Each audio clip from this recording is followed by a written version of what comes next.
God knows I want to be clever. I want to say some cute thing that will turn the tables on someone and what they've been thinking about Jesus, about his death, about sin. I want to make the cross seem a little less foolish, probably, and alleviate some of my own embarrassment as a worshiper of a humble God in this world that is obsessed with power and winning over against another person. As brilliant as St. Paul is, he's pretty emphatic that when it comes to the cross, charm, persuasive power, and cleverness won't cut it. This is something incomprehensible.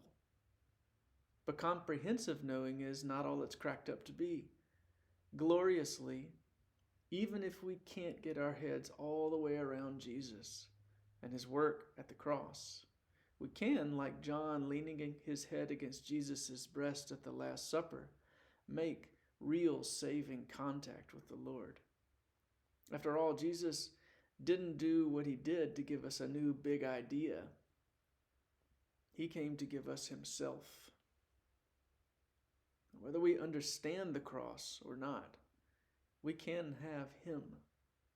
And if we have him, what else is there? When I was 9 years old, my parents sent me to a summer camp in the Ozark Mountains. I loved it, but I was an angry child. I threw a tantrum one day, cussed out my poor counselor, and physically attacked him.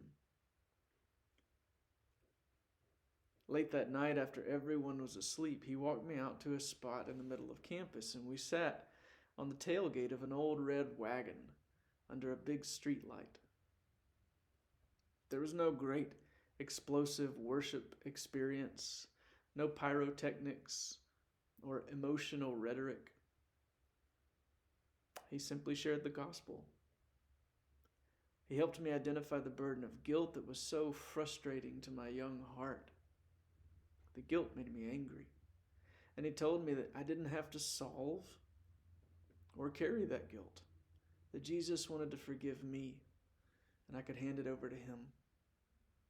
I wept with guilt, and then I wept with relief. Over the years that followed, I've spent time exploring the work of Jesus intellectually. It's one of the most fruitful things to think about, especially since intelligence is a practice, not a possession, a verb more than a noun. Intelligence means to read into the reality of things and discern God's handwriting. Again, we wind up facing a person who is God, and we're practicing attentiveness to his real presence, like Mary who has chosen the only truly necessary thing. So Jesus is not a concept to master. He's a person to love and be loved by. He saved me before I had much capacity for understanding him. He turned his face towards me and asked me to turn my face towards him. He opened his arms and invited me, like John, to lay myself against his breast. And these are the lyrics to the song, The Heart of Our God. Now I know that it's hard to talk about. I know guilt and shame and sin and punishment and wrath are awkward at best and at worst unmentionable things. But we can't just pretend like we're all okay, like what's under the rug doesn't haunt us. Out of sight never did take the cancer away. And we could use some good news if we're honest. But it is hard to look up at a man on a cross, hard to feel the full weight of our glory, if it means that the good thing we each might have been went this wrong, and now this is our story.